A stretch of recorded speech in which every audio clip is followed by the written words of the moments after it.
Hi guys, welcome to my channel where we talk about everything from tech to films and all the fun stuff in between.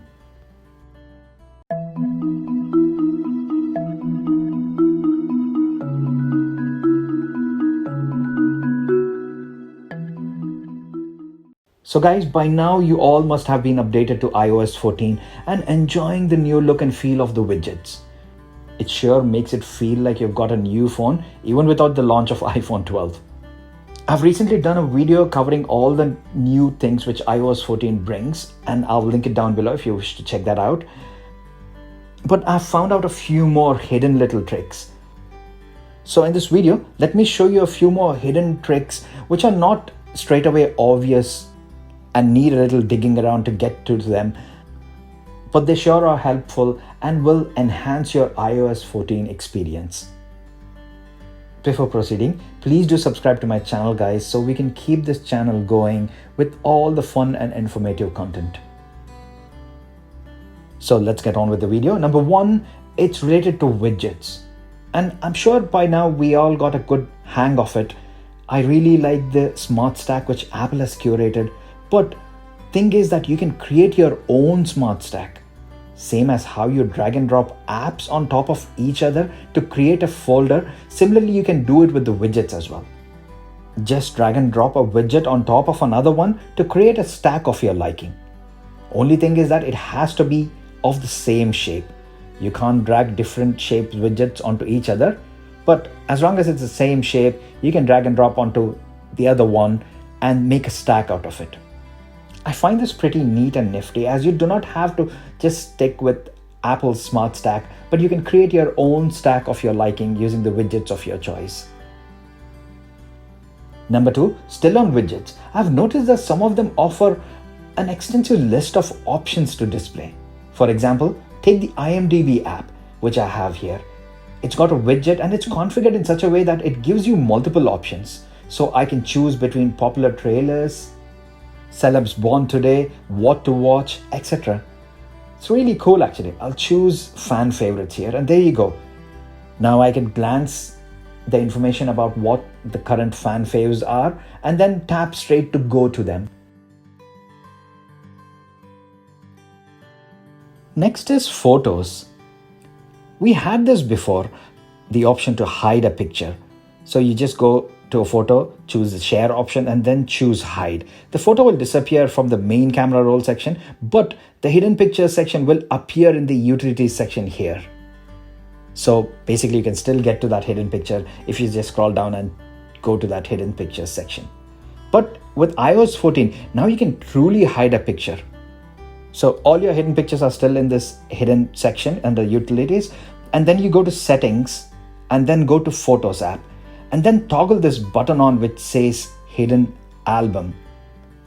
And when you turn that off, that's when that hidden pictures album from the utilities section will be truly hidden. So as you can see, if I go back to photos, under utilities, I no longer see the hidden pictures album. Pretty neat. Only thing which I wish Apple has added extra is the ability to set a password.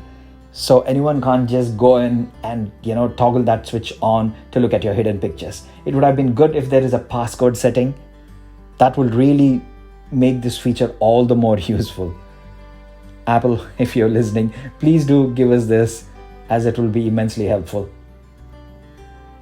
Just another small bit which I've noticed on photos as well is that when you download a picture and if you use iCloud storage, then it actually shows the progress of the picture being uploaded.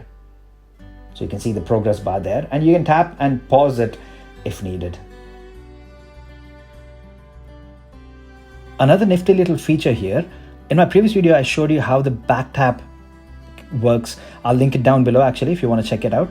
But what you can do is basically go into accessibility and choose touch. And then you have the option to configure the back tap of your iPhone. So I've got it set so that double tap takes you to home and triple tap takes a screenshot. So you can actually choose from a list and configure it the way you want. So if you see mine, if I just turn the phone and double tap, it actually goes to home screen as I've configured.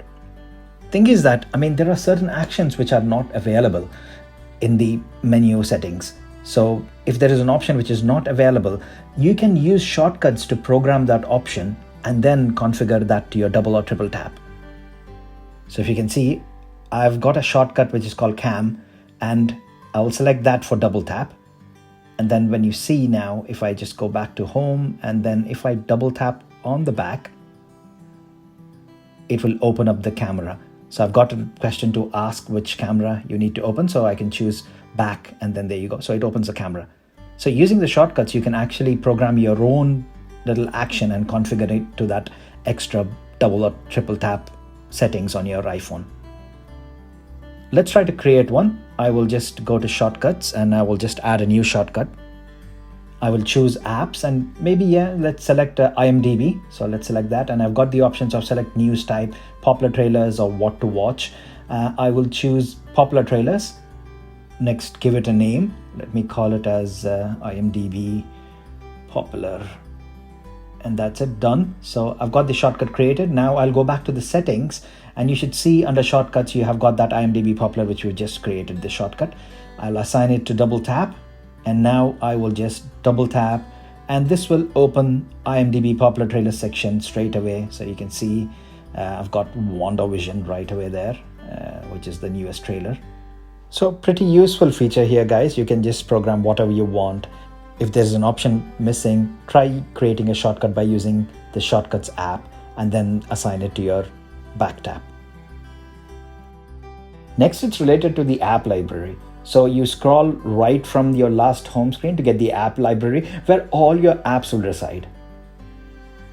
But now with iOS 14, you can actually tell where a new app could be saved to. So if you go into settings and then home screen, and then you have this option to select where newly downloaded apps are saved to. So you can add them to the home screen, or you can add them to just the app library only. So newly downloaded apps will not mess up your home screen and that perfect widgets layout. So let's try and download one. If you can see, I'm trying to download the Widgets app, which everyone is going crazy about at the moment. And once it's installed, so you can see that your home screen layout is just perfect, and the new app has been added to the app library.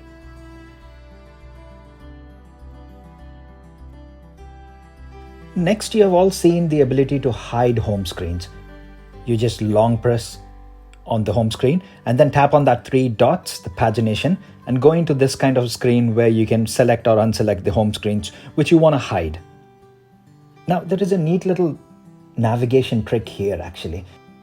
All you have to do is tap and hold that dots, and then you can scrub actually between the pages so you can see how fast it moves. You don't have to wait for each page to swipe over and go to the next home screen. But using it this way, you can actually just scrub between the pages, and it's a quicker way to navigate, especially if you have many home screens.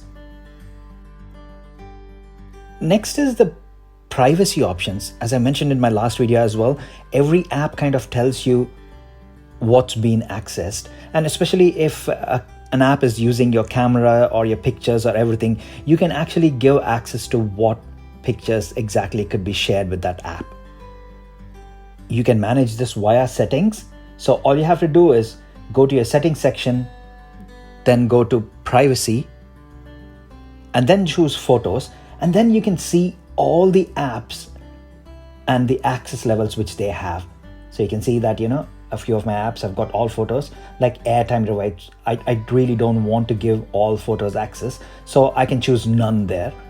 And then maybe some other app, actually, let's pick one more. Let's go to eBay, and I can say only selected photos, and I can give access to what that selected photos is. It's actually pretty neat and will help you manage your privacy better, because certain apps sure do not need access to your entire photo library. And this nifty little feature on iOS 14 allows you to control what kind of access to your pictures every app has got. Next is again related to privacy as well, but this time it is location services. So you can actually go into settings and go location services, and you can see what apps have got access to your location. Now, you can actually go into each app and then define what kind of location you want to share. So the precise location is turned on, which means it'll give you exact pinpoint of where you are located. But if you turn it off, then it kind of gives you the overall the area of where you're located rather than pinpointing you to that right house door number. That's pretty neat, actually, really. I mean, I think we all should turn this off by default so that you don't give your exact location. And most of the cases, you'll use this on social media. So it's better to give a general area of where you're located rather than that precise pinpoint of your location. Next up is a feature which is really useful for the current situation we are in. If you see, a news entry is not complete without the word COVID in it. And this next feature is Apple's COVID-19 tracking system. So you need to go into settings, and then you have this option called exposure notifications. So if you go in, you have to turn on the notifications. So it'll tell you actually what's going to happen, how this tracking system will inform about the COVID-19 cases close by to you. So you go in and you select your region. So you've got the whole country's list. Let me scroll down and select United Kingdom. But you see, as UK has got its own tracking system, the National Health Service have got their own app. So that's why they are not allowing Apple to do it. But in the country where it's available, you can turn this on and get notifications based on the exposure to COVID-19. You can actually click and see how this exposure notifications work. So you see your iPhone uses Bluetooth to keep a log, and people can report that they have COVID-19. And if you're exposed or you're in that area, then your public health authority will send you notifications. So that's it, guys. Those are the few hidden little tricks which I found on the iOS 14. And certainly they are really helpful, and I all feel that you should check it out and adjust your settings accordingly so that you're managing your iOS 14 setup and your privacy levels in a much more controlled manner. So that's it for this video, guys. Please do drop down a like below if you like this video, and comment down below as well if you found any other iOS 14 hidden features which I've missed. I've got another iPad video coming soon, so please be subscribed to my channel, guys, and show your support so I can continue making fun and informative content for you. And as always, thanks a lot for staying with me until the end. I will see you in my next video. Bye for now.